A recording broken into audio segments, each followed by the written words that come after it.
Welcome in everybody to EOPcast, another episode where we have actually a very special guest to talk about Women's History Month. It's already March, everybody.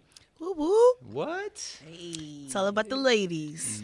Absolutely it is, as it should be. As a girl dad, it definitely is about the ladies in my life. Does anybody want to go around and kind of reintroduce themselves real quick? Okay. Yep. My name is Kenya. My name is Jerika. Hi, everyone. My name is Leslie. Hey, y'all. I'm Cookie. Special guest. Special guest. Woo, woo, woo, woo. All right. Yeah, that's right. We have Dr. Cookie Garrett with us to talk about Women's History Month.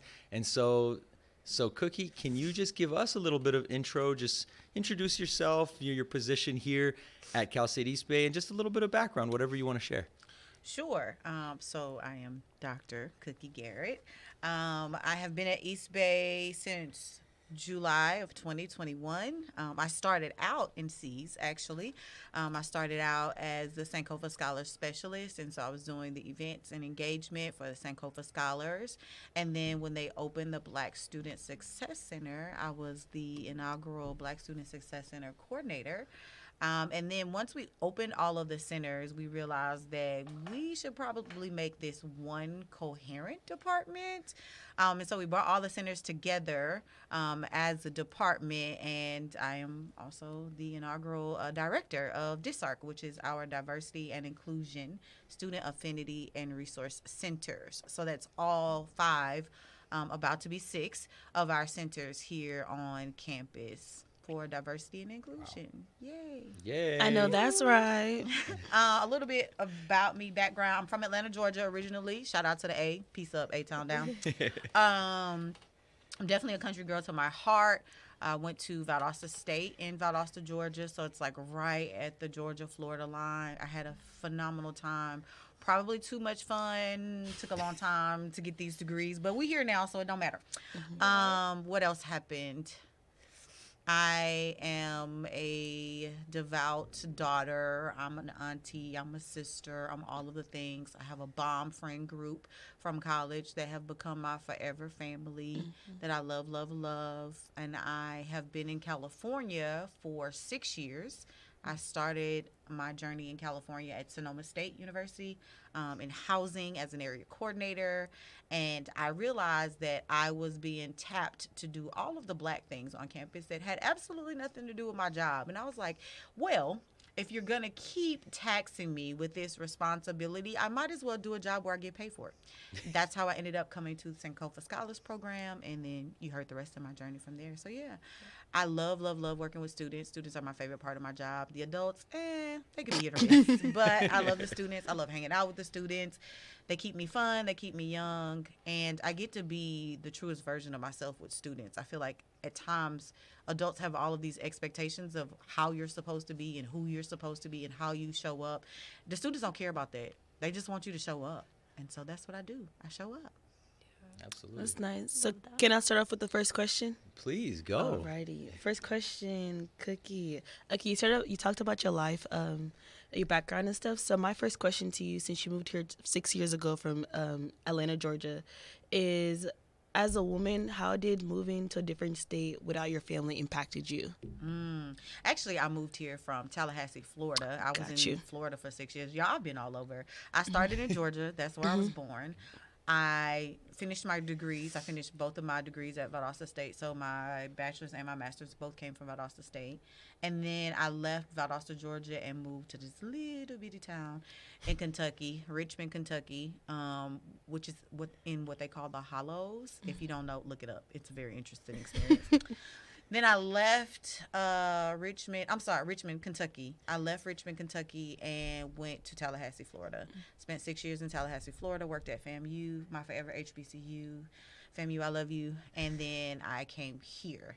It was a huge transition. This is the farthest I've ever been from my family, and I'm super family oriented. So at first it was kind of rocky because I am used to being engulfed with people that love me. And if you've ever been around me, you know that, like, I'm a hugger. I like to hang out. I like for people to be around. I like the energy in the room to be high, because that's the experience that I came from. And that's not the experience I came into when I came here. When I first got to California, I heard so many people be like, oh, I'm not a hugger. And I was like, what? What does that mean? Like, that's unheard of in Georgia. You don't even ask people for hugs where I'm from. Like, it's expected. When you walk in a room, you hug the people that are there, whether you know them or not. You might be saying your name and where you from for the first time ever to the person you hugging, but that's just how it is. Like, that's just the nature of the South. That's how we engage. That's how we embrace people. And so to come to a space where it was like, oh no, sorry, I don't hug, it was like, oh, I'm not really sure how this is going to work for me. But I was able to create a community of people that embraced who I am. And some of them were converted and became huggers. And others, were still not huggers and weren't accustomed to the type of community that we built, but they had an appreciation for it. And so they engaged in the space to their ability and their level of comfort. And that's the thing that I realized set me apart in the environment that I'm in now. I am the type of person that can create that community that people haven't necessarily seen here, that people aren't accustomed to in this space. And that's no knock to California. I just feel like because so many cultures have been blended here, there is a proverbial respect for everybody's space, everybody's culture, all of those things about people, because it's not as shared as it is in Georgia. And I understand that. And so I come in with that perspective of understanding that, yes, cultures are different, spatial awareness is different here, but also there is space for people who want that type of community, who need that type of engagement. I also read an article that said that you should have a minimum of 8 hugs a day to be a functional person. You should have at least 10 hugs a day to sustain your serotonin levels, and 12 hugs a day if you want to succeed. So I be about my 12 hugs a day, okay? On the dot. On the 12 dot. hugs a day. It's all about Cookie today, but can I bounce off what she said? Yeah, I'm not a hugger, but I grew to appreciate of it. But I most definitely grew her as different cultures and stuff, because my culture's not really a hugger either. So, but I grew to appreciate of it. But yeah. Yeah, that's a good point. And it's funny because I do feel like, especially when you're hugging your friends and your family, there's like a level of relaxation that just kind of comes over you every time that happens. So I love that Cookie went into that. Thank you, Dr. Garrett. That was that was awesome. Is a thing for, especially on a college campus, for so many people, they're away from home. They don't have family here, right? So if you don't have a community of people that are willing to start being that family for you where you are, then you will feel alone for a very long time. Yeah. And that's why I was like, this is what I want to do. I want to create community for my students who have left home to pursue education, to become the best versions of themselves. But I don't want them to have to do that without feeling the feel of family. And so my goal is to give the feel of family away from home until you can get back to your actual family. And I feel like you have accomplished that, looking at the disc and seeing all the events that you guys run. Thank and you. seeing especially for housing, after hours, I see a lot of events for them, and I feel like that, like we said in our last podcast, that's important, creating community, creating networking, creating people that, like you said, family, because most people here are also, housing people are from LA, a whole all around the world, so it's kind of I see it and I appreciate it, because I feel like that's definitely hard for some people, for this on campus people. I agree with Kenya. You did, because even these people just come in and just chill and just talk to you, or stuff like that. So you did create a great space here. Thank you. I appreciate that. And even me, that I haven't interacted as much with you, even I still feel comfortable enough to go to you and ask, be like, hey, see you around campus. So yeah, I definitely think you're a very welcoming person. Yeah, I agree. You do seem very welcoming, and you look like someone that has a lot of peace within, and someone that's very happy and very passionate. Welcoming. Yeah. I try. Another question. Who was the biggest female influence in your life when you were as a kid? And has that person changed over time? Was there a person when you were younger that inspired you, and then do you have a person now that has inspired you? Or it could be the same person. I can't choose just one. Because my mother and my grandmother, her mother, were huge parts of my life. My mom's mom is actually the person that named me Cookie. And she said I was her little chocolate drop. I look like a Nestle Toll House morsel, and we've never looked back. So my grandmother was definitely one of my favorite people in the world. A lot of my energy, my spirit comes from my grandmother. She had that same like nurturing spirit. She would make sure that people had a place to live, that people had food to eat. Like if she knew somebody that was struggling and didn't have a place to go, they knew that they had a place at her house. That's the type of person that my grandmother was. And so a lot of that part of me comes from her. My mom is my like business minded, responsible, all of the things that my grandmother was. And my grandmother was the party, and my grandmother was the one with the colored hair and the big earrings. Like all of that I got from her. But my ability to like buckle down and do what needs to be done and make sure that all of the T's are crossed and all of the I's are dotted, that came from my mom, because she was the strategic thinker. She was the person that made sure that everything ran well for everybody. And so I was able to kind of get the best of both worlds, and a lot of people don't get that. And so I'm so appreciative that I didn't have just one person, because they kind of filled in for each other. Where one of them had a weakness, the other one was strong in that area. And so my grandmother passed in 2003, and I remember when we were at her repast, which is like the celebration after the funeral. One of my cousins was talking about like my grandmother's house was like the hub for my family in Atlanta. And one of my cousins was talking about how we have lost one of our matriarchs and what that looks like for those of us that were in the city of Atlanta. And she said the one thing that was her saving grace was that she saw so much of my grandmother's spirit in me that she knew that the family wouldn't lose that. Like that they would always have that type of spirit as long as I'm still around and whoever I instill that spirit into moving forward. And that meant so much to me. And I carry that with me like every single day, knowing that my grandmother was such a special person in our family and to the community around her, that there are people whose lives that she has touched that intentionally carry her spirit on to try to make the world a better place. And so I try to be that person for my family, and I try to be that person for the communities that I'm a part of. And then as far as my mom goes, like making sure that people have what they need, making sure that you are about your business. The biggest thing my mom taught me was that whenever you put your name on something, you put your energy behind it. So wherever my name is, you best believe that I'm going to go all out to make sure that it says that yes, Cookie was a part of this. And you will know if I was a part of it and something didn't go the way that I wanted it to go, because you're going to see the effort that I put in to try to make it go differently. And so those are definitely the two biggest influence. Obviously, they're mothers, they're wives, they're nurturers of their community, but at the end of the day, they're people. And the one thing that I was able to see that they didn't necessarily say was that they were celebrated in their womanhood. They never forgot that they were women first. They were always honest about the fact that they were human and that they were women, and they celebrated the things that they were able to do as women, that even though there were like things that came against them as women, especially being black women in the South.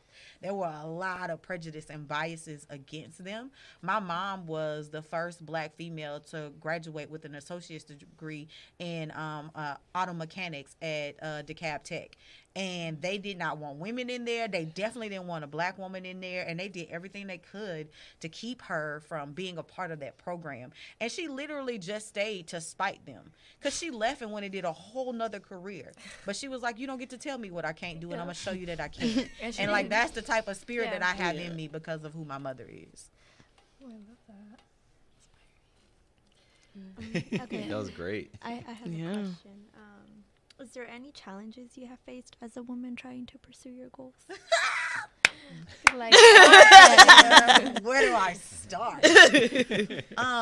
Yes, a lot of. It's very hard for me to separate being black and being a woman, because a lot of the things that come against me as a black woman and not just a woman. And so in a lot of spaces that I'm in, I am too loud. I am too angry. I am the angry black woman, especially if I'm passionate about something and I'm telling people that they wrong. Oh, then they real upset because the angry black woman is in here telling us that I'm wrong. And also, at this point, I don't mind telling them that, yes, I am angry. Actually, I'm mad as hell because you are discriminating against folks. You are not giving people equity, and you acting like it's okay. So, yes, I am the angry black woman today, and I'm telling you that you're wrong, and you're going to have to deal with it. But, yes, there are a lot of things that come against me as a woman. I have also been in spaces where men have done power plays over me. And when I say that, like the men that are in positions over me have tried to use their power to suppress my energy and the way that I'm engaged with people because they didn't like the way that I was able to move without them. I have the type of personality that, like, if you real with me, then we gonna be good no matter where we are. And so I'm able to connect with people on a very genuine, realistic level that some people aren't able to do when they're in positions of power because they want to come off as their position of power. I don't really care about that. I'm in this position because this gives me an avenue to help advocate for people at tables that they aren't at. I don't really care about the position of it. The only thing that's important to me in the position is that now I have positionality in the university or in whatever organization that I'm a part of so I can advocate. But if I can't advocate and this position is just a title, you can have it back because it's not doing anything for me as a human being. And so a lot of people who are in positions of power, they don't like that. They want you to respect their position. They want you to respect what this title says that they are. I am who I am whether I have this title or not. And that's the pushback that I get from a lot of people. Their title makes who they are. I make whatever title I have. And so there have been a lot of times where I have gone up specifically with men in power that don't appreciate that. They don't appreciate that I feel like I can tell them how it is despite what they're telling me and they're in the position of power.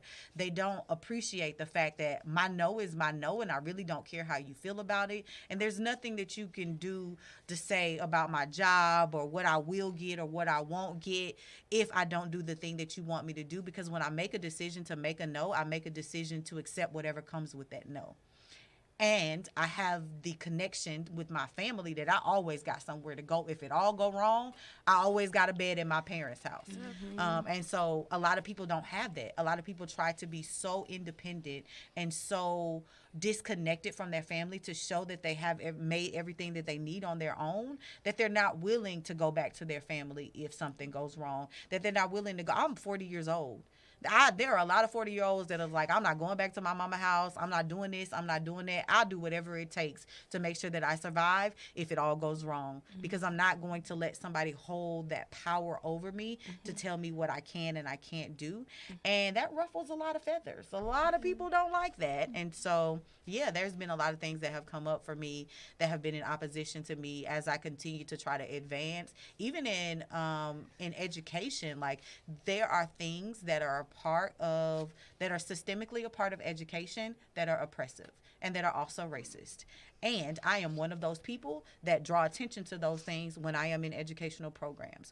We went around and around in my doctoral program about how many practices that are a part of the program that are systemically oppressive to minorities, to women, and to people who have immigrated to the United States. This is still a system built on white supremacist ideology, and it's built for rich white men whose father owned land and who needed to go to these institutions to provide whatever status they want. That's why they built colleges in the United States. And since then, they have become something different, but we still got the same policies and procedures. Help me understand why that makes sense, right? Yeah. We need to tear down these practices and policies and make them equitable for all of the people that are currently engaging in higher education. And they don't necessarily want to hear that, especially those policies and procedures that help put them in the positions that they're in. Can I touch note on what Cookie said? I like the fact that you said you always have a place to go back home, especially for us young women. We need to hear that because that's true. Like, we're always like, oh, we don't need a parents. Like, we're going to figure it out. We don't want to go back home. Like, but I like that you say that no matter what age you are, like, you can go home, like, if you're, like, down bad or something, like something happening to you. So I remember the exact age where I realized I don't really got to do this by myself. I was 26 years old. I was still living in Valdosta. I was in my master's program, and I had just came back from studying abroad in London that summer before. And I was trying to figure out what I wanted to do with my life when I graduated, because my master's is in school counseling. And I realized that I didn't want to be in the K through 12 system, but I was supposed to graduate in some weeks. And it was too late. So I needed to figure it out. And I was working in higher ed as my graduate assistantship in housing. And so I had a conversation with my mom, and I was like, I really don't know what I'm going to do from here, because I know that I don't want to be in K through 12. And so even if I apply for those types of jobs as a school counselor, my heart is not going to be in any of those interviews, because I do not have a poker face. Anything that I feel is on my face. So when I go in here and sit in front of these nice people, they're going to be like, she don't want to be here. And we can see that on her face, right? And so ain't no use to be faking it, right? And so my mama was like, well, you can take the time to figure out what you want to do and come home, or you can see what avenue housing opens up for you and go with housing and see if that's somewhere that you want to be. And if you go with housing and you decide this is not where you want to be, you can still come back home and we can refigure it out. And I said, you serious? And she said, why wouldn't I be? I literally brought you into this world. Why would I let you be on the street somewhere just because something didn't go the way that you wanted to go? That goes against everything that I stand for as a mother. And I was like, where did I get this idea that I could never go back home? It was societal. Society was teaching me that once I got 18, I was supposed to leave and get a job or go to college and figure it out for myself. And I wasn't supposed to go back and burden my family. When I tell you the favorite times of the year for my parents is when we all come back home to their house. They love to have a house full of us, but it's not something that we thought about because we felt like our parents had sacrificed so much for us to make us get to this point where we succeed, that now they want us to go off and succeed and not come back. My mama said, I ain't never tell you that. Never, ever would I tell you that. If you need a place to come back to, it is my honor as a mom to be that soft place for you to land, because the world is rough enough on you. And having that aha moment and realizing that I always got a safe place to land gave me so much courage to try stuff that I never would have tried before, because what if it all goes wrong? Well, my what if it all goes wrong means I'm going back to the same room in my parents' house that I grew up in, that's still decorated with all my stuff and got my name all over the walls. And I'm okay with that. Yeah. I think a lot of college students forget that we have our family back home, and we forget that, we kind of forget because we get all caught up into like academic stuff, society stuff, that even if I still live with my parents, I still have that idea like, hey, like I need to succeed to get out of the house, to provide the money, to be successful. Yeah, try to prove a point. But realistically, like as long as it takes, like as long as I get there and as long as I don't forget that I have my family, like you said, have that comfort spot. And like not once did they say I had to be out of the house by a certain time. So it's kind of like a relief because even right now I just realized that I'm like, never did they say that I need to leave the house by a certain age. But like you said, society like tricks you into thinking that constantly, because it's like you have to do this by this age, you have to be this, you have to have this amount of money, this car by this age. And it's kind of like everybody goes at their own pace, and it's okay. And especially if you have the family that can support you that way, like take advantage of it, because like you said, it helped you take opportunities that you would have never taken if you didn't realize it. So I feel like that's a very important there's point. no way I would have come all the way to California if I didn't know that if it all went wrong I could go back home. Absolutely no way. They just wouldn't have happened. Yeah, your story kind of made me emotional, because me, like, I'm gonna graduate this semester, and like me, I don't know what to do. Like, I don't know what I want to do next. I know I want to go to like graduate school, but I'm like scared to apply. But just to hear you like we can talk about that part later. Just to hear you say all that, like it made me emotional, because I'm like, well, yeah, my mom like always said I could go back home too, you know. So I just really like that you shared that. Thank you.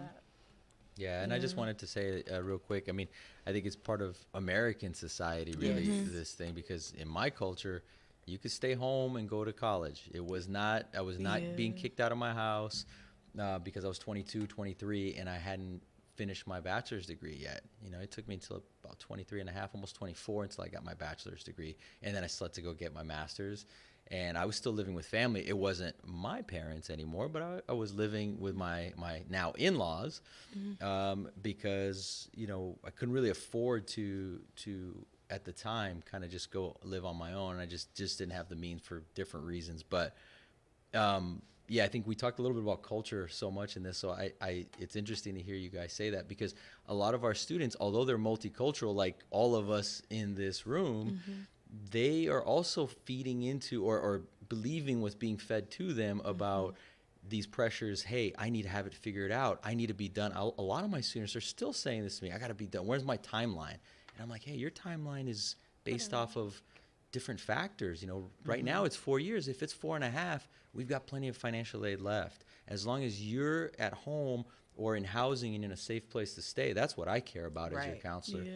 Right? So you don't need to put more pressure on yourself than already exists. So thank you guys for sharing that. But that is definitely an American societal thing. It is. And I was just thinking, it also takes away from some of the value of being in multi-generational homes. Like I was just talking about my grandmother, and one of my favorite parts of my experiences is being able to grow up in a space with my grandmother. Had I not had that experience, because my mom was trying to be so independent and have her family so separate from her mom and all of those things, then my childhood would have been totally different. I think we have gotten away from the value of being in multi-generational homes. And honestly, if my family lived in California, we'd all be living together, because it's expensive to live here. Oh, yeah. Yeah, it is Oh, yeah. expensive.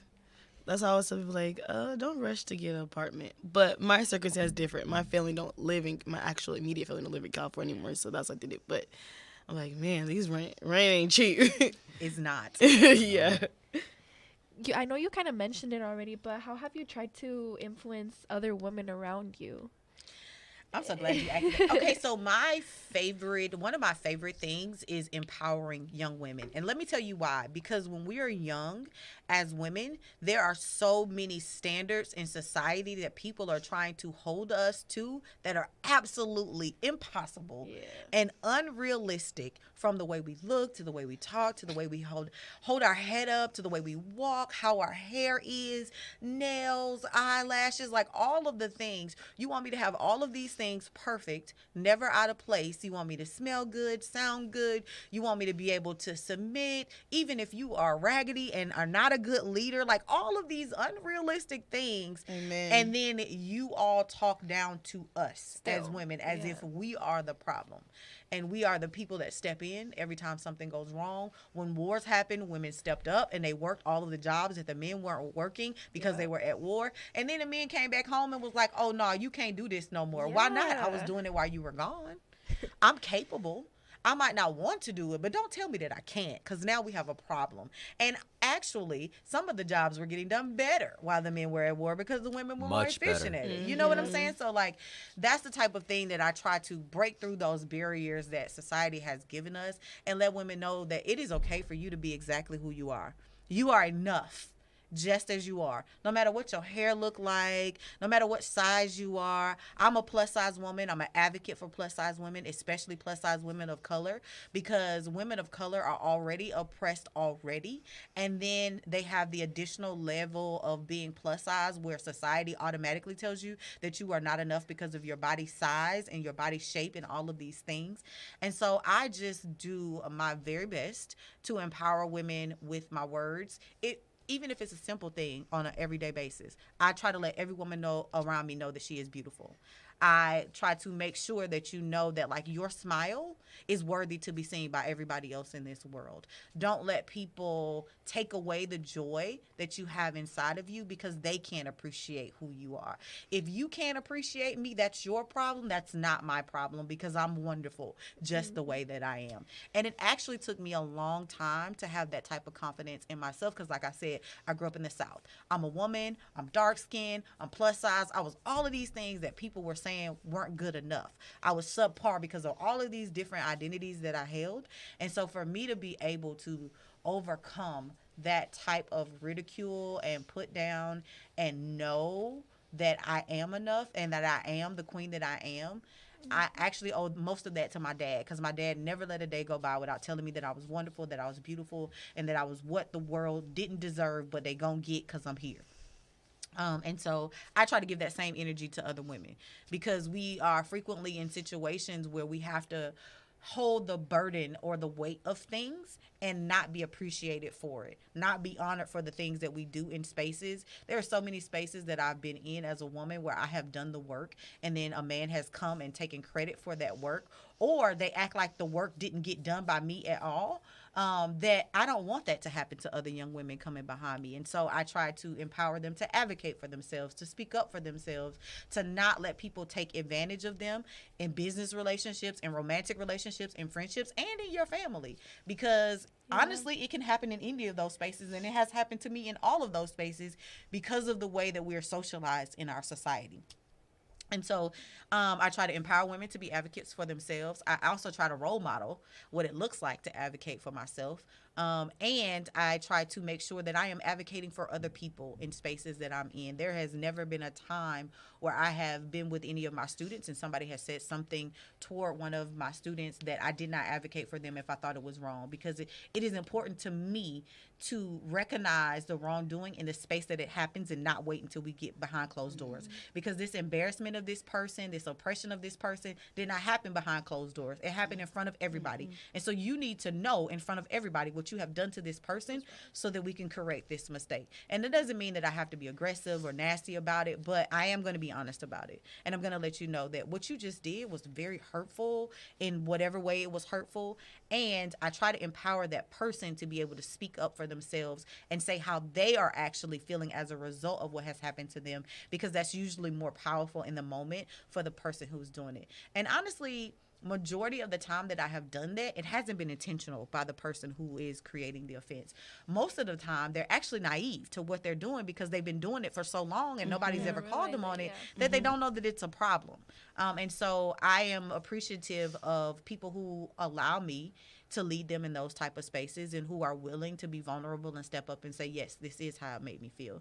And I'm understanding of the people who aren't able to step up in that space, because that is a very awkward space and it can invoke fear for people, especially if the person who we are addressing is a person of power and could possibly affect your grade, your classes, graduation, your job, whatever, fill in the blank there. But I'm grateful to be an avenue for people that we can do those types of things together and navigate those types of experiences together. The other way that I try to empower women is to just let them know that, like, being a woman doesn't look the same for everybody. And for some people who were born with female anatomy, they don't feel like a woman. And that's okay. I want you to know that in whatever identity that you hold, that you are still enough. And that other people don't get to tell you who you are, because nobody knows who you are inside of you better than you. And to be able to appreciate who you are despite who the world tries to tell you, because this world will tear you down if you let it. No matter who you are, there is something about who you are that this world will tear you down for if you allow it. So I just try to encourage people to not let this world tear them down and be a space of encouragement and upliftment for people around me, because I want somebody to be there for me when I need it. So I try to be there for other people. I'm gonna touch subject on what Cookie said. Let's hit as a woman is expensive. Lashes, nails, keeping up with yourself is expensive. I try, but it's expensive. Especially like she hit. Social media too can also get to you. Like, you're like, man, they always keep with themselves. Let me try, So it could be expensive expensive as well, trying to keep up with them in like the society. But I'd touch subject on, like, this goes like into relationship. I work in a pharmacy, and everybody in my pharmacy is a woman, and I love it. Like, my manager is a woman, and I remember it was Valentine's Day. No, the next day was Valentine's. The next day I came to work, and she was like, oh, happy Valentine's Day. And I was like, oh, how do you spend it with your husband? She's like, girl, I've been married for 20 years. The first 4 years I was with him. After that, I spent it with my girls. She's like, it's all about the woman. And I was like, okay, I like that. She's like, I love my husband dearly. We love each other, but I love my girls. I like to uplift my girls. Like, it's okay not being married. It's okay, like, we spend it together. Even if I have a husband, I'm going to spend it with my girls. I was like, so stuff like that is just amazing. Nice. Yeah, thank you. That was a really cool story. And just everything that was said, like I think Leslie said it best. I'm getting emotional over here just listening to all this stuff too, because I've always been a really big advocate for women and women empowerment, but I think that, again, being a girl dad, I keep saying this, but it makes me even more passionate about it. It definitely fires me up when you talk about knowing self-worth. Like, self-worth is something that's so important to me. It's so important to me that every one of my students feels that they are worthy. And again, every time we are there for our little girl and raising her, I just want her to always know that she's worthy all the time, because I think society does such a poor job of helping women feel that way. And I don't know what it is that is going to take for people to kind of turn that and change that. I think it has to start, like us, with education in schools, at home, and just kind of keep branching out, because I don't see the world doing a good enough job of making sure that young girls and women are feeling worthy and feeling confident. Because when you get to this point in life where all you guys are right now, all you ladies are, see, that's how I used to talk back, and they would say, hey, you guys, but it's kind of, I think it's, that's kind of old, antiquated way of thinking. All of you ladies, is that you need to feel the way that, I really believe you need to feel the way that Dr. Garrett feels, which is like, she's ready to take on the world at any moment. And I do think that you guys are on the way to that, but I feel that I did it again. I feel that you're all on the way to that, but I feel as though, like, from all my students, I want to see more of it. I want to see more of that passion and more of that confidence, because it's there. You have it. You have it inside you. And as counselors, as educators, all we can do is keep telling you and keep showing you and keep, asking you for you to get involved into different things and be able to know that you can stand in front of a room full of 500 people and tell them your story, and tell it confidently, because it is your story. As Dr. Garrett said, nobody knows what it's like to be in your shoes. No one will ever know what it's like to be in your shoes. And so that story is special. So, and you know what? I appreciate you as a girl dad, and I'm sitting here and I'm reflecting on how grateful I am to have my parents, because while my mother showed me what it means to be a woman and to be your own woman and not the woman that everybody else is telling you you're supposed to be, there is no one that can tell me about my value better than my daddy. I am such a daddy's girl. And it's something about, like, and I have been fed into by a large majority of my family, because my family is in Georgia. So I grew up with a lot of my family. But it's something about the way that my dad pours into me as his little girl, because no matter how old I get, I'm always going to be his little girl, that is very special. It's like that type of love that I get from my dad. It shuts down all of the noise outside of what the world tells me about who I am or what they think I am, because my dad knows me to be this person, and he has never wavered from the amazingness that he sees inside of his little girl. So you don't get to tell me that, because on this side of my life, for my entire life, I have been told that I am a princess and then a queen, and that I deserve all of these things, and that I give all of these things to the world. And so that's what I embody, and not the trash that the world tries to feed me. And that's the other reason that I love being a mentor, because some people don't have those people in their lives. And that gives me the ability to be that person in somebody else's life that my dad and my mom have been for me. So I'm incredibly grateful for that. And shout out to the girl dads. No, girl dads. I need to find out. So Dr. Martinez is a girl dad. We need to find out all the girl dads are on campus. We're probably going to form like a club or something. But that was just so amazing, and I wish we can go on for another hour, 2 hours, and maybe we'll bring you back, Dr. Garrett, if you want to. Yeah, because we are. Anybody have any other final thoughts, questions? I just want to say thank you for being on the podcast. Of course. I know I didn't say much, but I think because I just loved what you said, and I was just taking it in and like trying to reflect on everything you said, because you said it so beautifully. Thank you.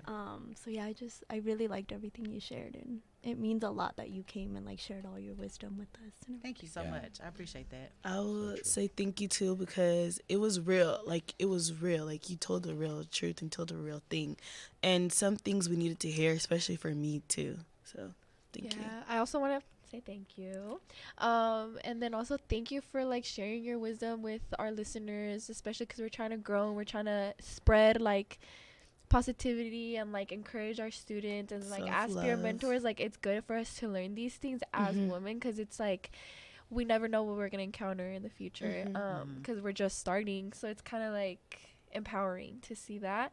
And yeah. You know what's interesting to me? I always think about like how they have all of these etiquette schools and stuff for women, and they teach you like food etiquette and how to eat at a table and how to walk properly. But why is it that in these etiquette schools they don't teach you how to love yourself? If I had a vote, everybody out there listening, this is it for me. If I had a vote, I would say that every etiquette school should be required to teach self-love as a part of etiquette. Yep. Yeah. Absolutely. Amen to that. So I know I said final thoughts, final announcements before we go. The mixer, I wasn't there, unfortunately, but I heard it was amazing. It was. Okay. It was fun. Oh, shameless plug. Please. This ARC is doing the production of the Vagina Monologues for Women's History Month. So on March 20th and March 21st at 7:30 p.m. in the Studio Theater, in the theater building, we will do our rendition of the Vagina Monologues. It's free for all faculty, staff, and students. We are just asking that you all make any donation that you feel on your heart to Ruby's, which is a women's shelter in the area. So we wanted to use our position on campus to help give back to the community. And so no, we're not taking any forms of like payment for the actual show, but we are asking people that find it in their heart to donate to Ruby's to donate. Thank you so much. Yeah, please keep plugging any and all amazing events that we have on campus. Anybody else have any events? Oh, I do have another one. My Go bad. for it. No, go for it. Go for it. It's all for you. All about you. This Thursday on the 14th at 2 p.m., we also have the Black Student Success Center is doing Protect Black Women for Women's History Month as well. And so that'll be a conversation about what it looks like to protect Black women in these spaces when they are experiencing these aggressions and microaggressions against them. What does it look like to stand up for them in those spaces? What does it look like to intentionally create spaces for Black women to be able to be comfortable and be welcomed into spaces that they have historically been shut out of? So if you are available at 2 p.m. on the 14th of March, we will be in the disc. We'll have some snacks and some good conversation about Protect Black Women. Yeah, we'll make sure we get all that information out to you as well. Yes. Especially because I don't know how quickly we can get the podcast up, but we will get that information to all of you through social media and through your email. So check your emails. Check your Yes, Check your please check your email. emails. That's I'll be blowing you guys up. all right. And anybody else EOP related, C's related? Nothing coming up We have our Pots of Gold Yeah. Yeah. event For our coming up March mentees. 21st. for the mentees. Oh, So great. we'll be sending out the RSVP, and we have sent out the flyer already. So just check your emails, please, so you can RSVP. But yeah, it's like the end of the year event. So you can like come make either goals for yourself for like next semester or goals that you have or intentions for like freshmen that are gonna come in. So yeah, if you can join us, please come. Intention setting. I love that. That And is we'd love to beautiful. see all you guys there. All our All the mentees. mentees. Yes. Yes. All right, mentees, come on out. Yeah, come on out, everybody. Thank you so much. And that wraps it up for another episode of EOPcast. Snap, snap, snaps. Happy Women's Month. This is a great way to kick off Women's History Month. Thank you so much, everybody. See you again next time. Bye. Bye.